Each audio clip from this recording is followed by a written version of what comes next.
বিজয়টা আসলে চেয়েছিলাম একভাবে, হয়েছে আর একভাবে। বিজয়ের উল্লাস যখন আমরা বিজয় অর্জন করেছি, তারপরের পরবর্তী ধাপ দেখতে পারবেন যে যেই পরিমাণে বিজয় অর্জন করার পরে আমরা ভাবছিলাম যে দেশটা আরও সুন্দর হবে, কিন্তু এটা হয়নি। এটা আরও অরাজকতা আমার মনে হয় বেড়ে গেছে। তো সেই ক্ষেত্রে দাঁড়াইয়া প্রথমেই বলতে চাই যে একটু অনুভূতিটা অবশ্যই একটু খারাপ। আর যেই অরাজকতার সৃষ্টি হচ্ছে, আমরা এটা কখনোই আমাদের কাম্য ছিল না। আমরা চেষ্টা করেছিলাম ছাত্র সমাজরা একটা সুষ্ঠু বাংলাদেশ গড়ব, কিন্তু বিভিন্ন দল, বিভিন্ন জাতিগোষ্ঠী মিলে যে সেটাকে অন্যরূপ আমাদের আন্দোলনটাকে প্রশ্নবিদ্ধ করতে চাচ্ছে, সেইটাকে আমরা তীব্র নিন্দা জানাই। আমাদের অনুভূতিটা অবশ্যই অনেক ভালো, যেহেতু ছাত্র সমাজের একটা জয় হয়েছে, সেটার অনুভূতিটা অনেক ভালো। সেই ক্ষেত্রে দাঁড়িয়ে আমাদের অনুভূতিটা একটু খারাপও, কারণ 1 মাস পেরিয়ে গেছে, আমাদের যে ভাই বোনরা মারা গেছে তাদের স্মরণে আজকে আমরা একটা শহীদ মার্চ করতে যাচ্ছি।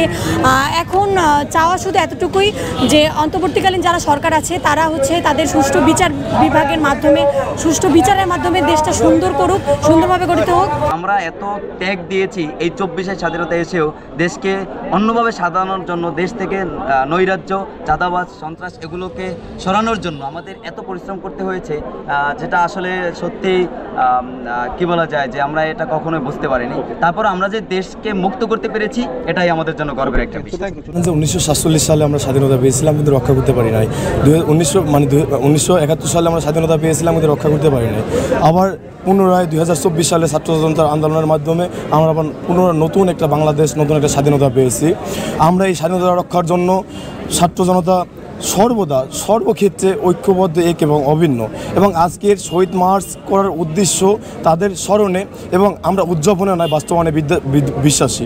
সো আজকে বরিশাল থেকে সর্বোপরি সমগ্র বাংলাদেশের মানুষের কাছে একটি বার্তা দিব, আপনারা দেশের স্বার্থে, দেশের কল্যাণের স্বার্থে এক এবং অভিন্নভাবে যেটা গণঅভ্যুত্থান সফল করেছেন, ঠিক তেমনি দুর্নীতি, চাঁদাবাজ এবং অন্যায়ের বিরুদ্ধে আপনারা সেরকম চেষ্টা থাকুন। এনজিওর কিস্তি প্রথমবার বিকাশ পেমেন্ট করলেই 20 টাকা ইনস্ট্যান্ট ক্যাশব্যাক। আজকে যে বৈষম্য বিরোধী ছাত্র আন্দোলন, আমরা যে স্বৈরাচার পতন করেছি, তার 1 মাস পূর্তিতে সারা দেশব্যাপী কর্মসূচি পালিত হচ্ছে। তারই ধারাবাহিকতায় বরিশাল বিএম কলেজ সহ অন্যান্য কলেজের শিক্ষার্থীরা আজকে আমরা একত্রিত হয়েছি যে আমরা লং মার্চ কর্মসূচি করব। তবে একটা কথা, স্বাধীনতা অর্জন হচ্ছে, স্বাধীনতা রক্ষা করা অনেক কঠিন। আন্দোলন সফল হয়নি, আন্দোলনের প্রথম স্তরে আমরা আসছি। আন্দোলন এটা আজকে যে আমাদের বিভিন্ন জায়গায় যে অরাজকতা হচ্ছে, সেই অরাজকতা যতদিন না পর্যন্ত বন্ধ হচ্ছে ততদিন আন্দোলন চলমান। এবং একই সাথে আজকের এই দুঃখ, এবং সেই দুঃখের পাশাপাশি আমরা বলতে চাই যে আমরা এই দেশে এখন বর্তমানে বিভিন্ন জায়গায় যে ব্যাড ক্ষমতার প্র্যাকটিস একটা দেখতেছি। আমাদের টাউন হলে আজকে পোস্টার ব্যানারে ছাপে গেছে টাউন হল জনগণের টাউন হল। সেই টাউন হল কোনো একটা দলের টাউন হল না। সেই টাউন হলকে আমরা রক্ষার জন্য এবং সব জায়গায় দুর্নীতি বন্ধের জন্য আমরা সবসময় রাজপথে আছি।